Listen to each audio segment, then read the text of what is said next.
Once upon a time, in the Marina district of the charmingest little city there ever was, there lived a swashbuckling pirate named Tucker. And Tucker had a three-cornered pirate hat, and he had an eye patch like that, and he had a big bushy pirate's beard, and he had two peg legs, and his timbers perpetually shiver.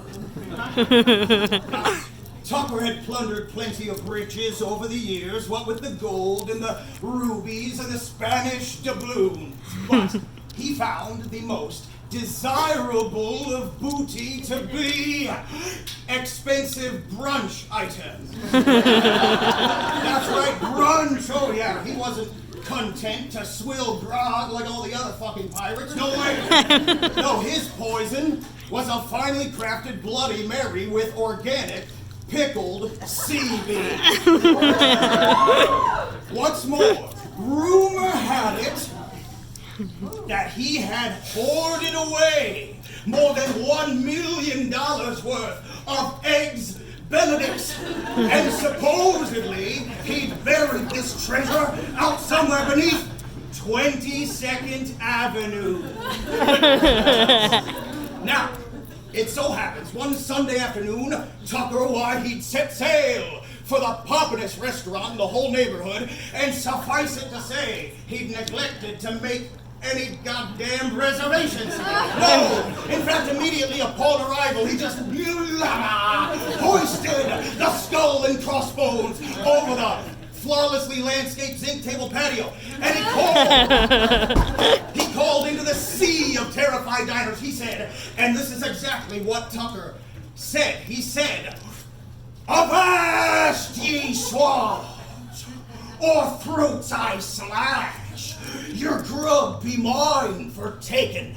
Now surrender every heap-o hash and crispy strip-o bacon," as that was his catchphrase after all. And it struck such fear into the hearts of every man, woman, and child in that dining room that they could only sound pathetically as Tucker went and helped himself to their sausage links and the Dutch babies on top of that too, and their $23 Dungeness crab omelets all dripping and house-made clam fresh.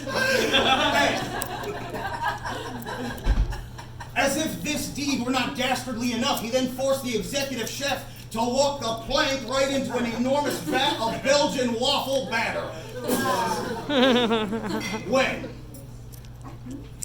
When, as fate would have it, a shimmering spark of something golden, it caught Tucker by the eye. And curiously, he approached the source of the gleam, only to find himself face to face, whoa, with a pulsating slice of avocado toast. And the toast, it spoke to Tucker. It said, and this is exactly what the toast said. It said, "Eat me!" To which Tucker brandished his cutlass and curtly replied, "Ye scurvy ghost toast, be cursed!"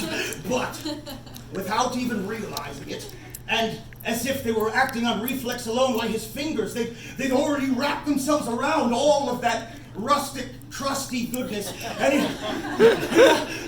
sunk his teeth right into its starboard side before he could even say, "Oh!" When suddenly, all the champagne corks, they all began to rocket off like cannon fire. Pow, pow, pow, pow, pow, pow. And a squall of mimosas and bellinis, whoa, rose and crashed in sticky, bubbly waves, and the dining room erupted into a screaming den of chaos as mortars filled with hollandaise and maple syrup pounded the walls and the ceilings, and albatrosses swooped in from all angles, devouring soggy pancake bits, and sultry, sexy mermaids. They munched frittata in a top-shelf Cosmo lagoon until at last The weight of this churning ocean, why it buckled the doors of the restaurant, releasing itself into the streets and vanishing into the sewers with every bottle of coconut rum parading away in its wake.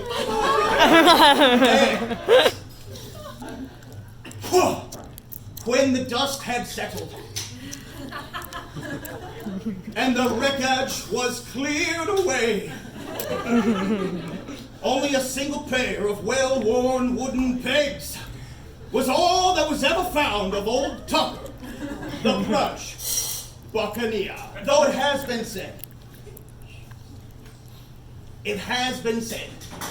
if one stands perfectly still out on 22nd Avenue,